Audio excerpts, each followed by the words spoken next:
Well, I wanted to give you guys a quick update on the status of the Gen Tacoma's engine. It has been down and torn apart for, man, I don't know, at least a year.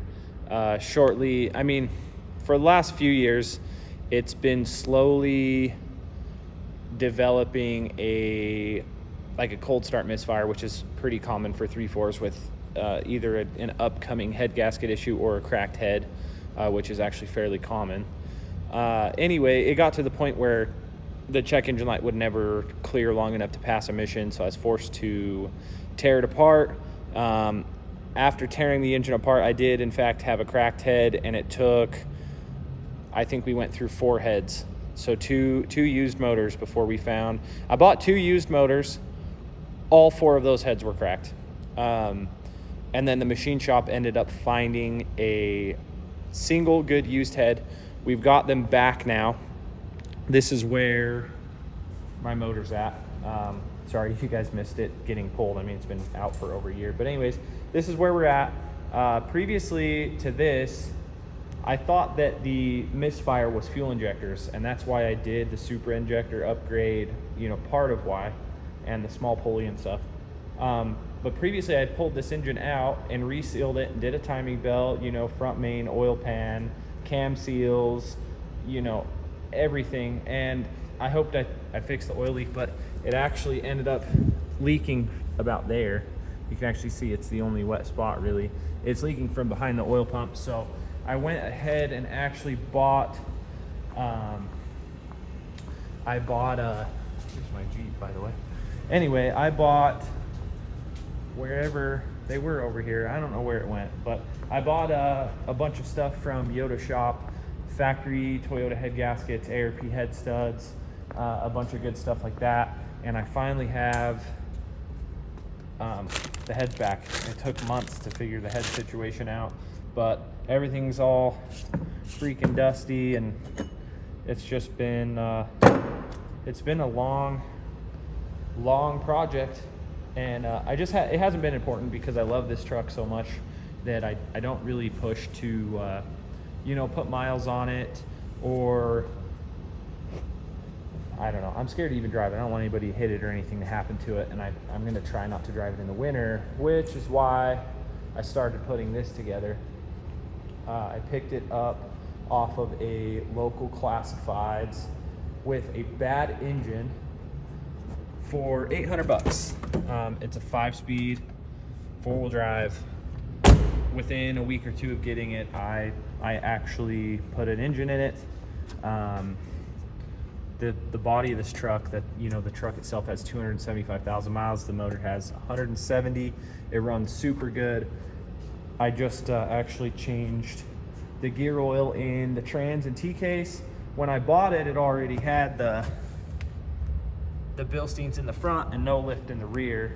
So I bought it's gonna sound funny, believe it or not, I actually like some of the rough country stuff. So I was able to get a full rough country 3-inch lift with spacers for the front, but a full coil and shock for the rear for a super good deal. And I got that put in, so now it's sitting level. I cleaned the crap out of it. It was really bad. And then I had some used leather seats from another one that I parted out. And so there's some more plans for this. I've got an e-locker housing. It's a non-e-locker truck. I have an e-locker housing over here. Up in the storage shelf of beauty, I've got a Tacoma and a 3rd Gen 4Runner. I just stripped the 3rd Gen 4Runner housing down. It had a 430 diff in it. This 4Runner is 410s, so I picked up a 410 e-locker, and I'm gonna gusset some stuff, put some diff armor on that housing, get it cleaned up and powder coated.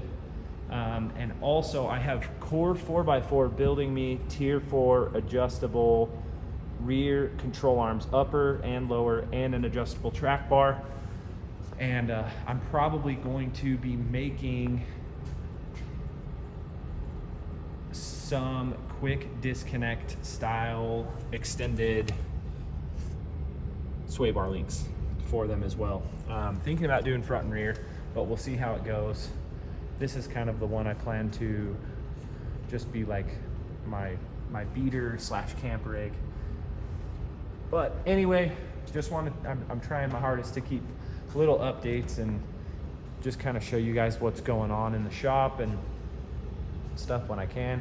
I might start making videos of my JK now that it's finally coming together.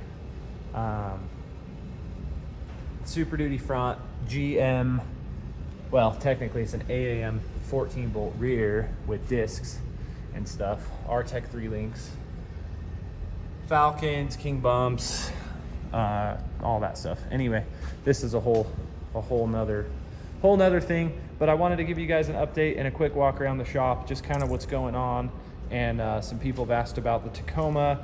I left a few people hanging on updates as far as what I thought of the small pulley that we did in the last video and the fuel upgrades and stuff. I never posted anything back because it was shortly after that where I was super bummed out the injectors didn't fix the misfire, and it was the cracked cylinder head. So we'll get it all back together and see how it runs now. I bought the whole top end kit and a new oil pump and everything, so hopefully it won't leak any more oil and it'll be super nice and run really well. But again, sorry I'm doing this off my phone, but thank you guys for watching, and feel free to put in the comments what other stuff you guys would like to see, and I'll keep you guys updated on the 4Runner, and maybe possibly if there's some interest in the Jeep. As you guys know, I'm more of a Toyota guy, so that's what I'm mainly focusing on the daily, and a lot of what we're doing at the shop. There's a bunch of Toyotas outside that I pulled out. As you can see, we got one with a huge oil leak, but that's an FJ80 owned by another friend that's having us fix it. But anyway, that's where we're at. This is what I'm doing this weekend, and I'm having a ton of fun. I can't wait to get the Tacoma back on the road. Thank you guys for watching.